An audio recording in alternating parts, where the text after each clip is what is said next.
नमस्कार। आज हम बात करने वाले हैं डाइक्लोफेनाक के दो बहुत ही कॉमन फॉर्म्स के बारे में, पोटेशियम और सोडियम। क्या है इनके बीच का असली फर्क, चलिए पता लगाते हैं। अक्सर लोग सोचते हैं कि इन दोनों में से कौन सा बेहतर है, कौन सा ज्यादा मजबूत है।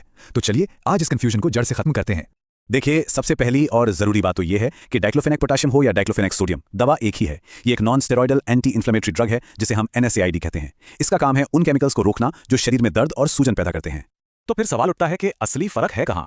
देखिए, फर्क इनकी ताकत में बिल्कुल नहीं है, फर्क है स्पीड में, कि ये कितनी तेजी से अपना काम शुरू करती हैं। इसे समझने का एक बहुत ही बढ़िया तरीका है। सोचिए, एक है स्प्रिंटर जो तेज दौड़ता है और दूसरा है मैराथन रनर जो लंबा दौड़ता है, और ये सब कुछ निर्भर करता है पानी में घुलने की इनकी क्षमता पर।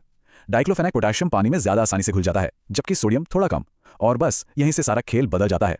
तो पहले बात करते हैं हमारे स्प्रिंटर की, यानी डाइक्लोफेनाक पोटेशियम। अब इसे स्प्रिंटर क्यों कहते हैं? क्योंकि ये पानी में ज्यादा घुलनशील है, मतलब शरीर से फटाफट सोख लेता है, और असर वो भी जाहिर है, जल्दी शुरू हो जाता है।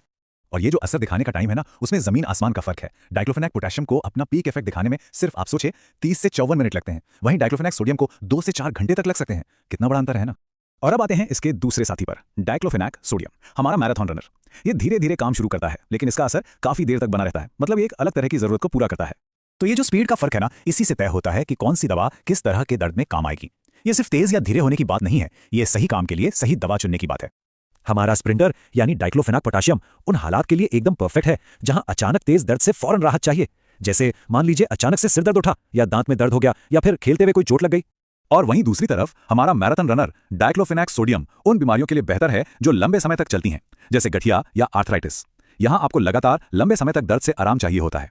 अच्छा, अब एक बहुत जरूरी सवाल पर आते हैं, वो है सेफ्टी का। क्या इन दोनों में से कोई एक दूसरे से ज्यादा सेफ है? क्या इनके रिस्क प्रोफाइल अलग अलग हैं?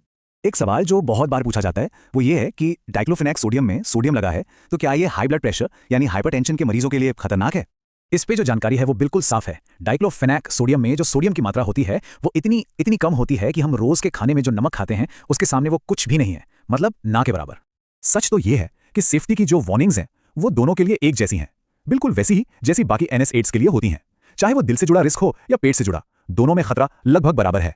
तो सबसे जरूरी बात यह है कि सावधानी दोनों के इस्तेमाल में बरतनी है, सिर्फ एक में नहीं। जिन लोगों को हाई BP या दिल से जुड़ी कोई बीमारी का खतरा है, उन्हें डॉक्टर की सलाह के बिना इनमें से कोई भी नहीं लेनी चाहिए। तो चलिए फटाफट से सारी बातों को एक साथ जोड़कर देखते हैं कि आखिर में हमें क्या समझना है। तो देखिए, पूरी कहानी का सार बस इतना सा है। चुनाव इस बात पर है कि आपको तेजी से असर चाहिए या लंबे समय तक। एक तरफ है हमारा स्प्रिंटर डाइक्लोफेनाक पोटेशियम जो तेज दर्द यानी अक्यूट पेन के लिए बेस्ट है, और दूसरी तरफ है मैराथन रनर डाइक्लोफेनाक सोडियम जो पुरानी तकलीफों यानी क्रॉनिक कंडीशंस के लिए बेहतर है। तो आखिर में फैसला इस बात का नहीं है कि कौन सी दवा बेहतर है, फैसला इस बात का है कि दर्द की जरूरत क्या है, उसे तेजी चाहिए या ठहराव। तो असली सवाल यह है, दर्द को स्पीड की जरूरत है या फिर सहन शक्ति की? जवाब दरअसल जरूरत में ही छुपा है।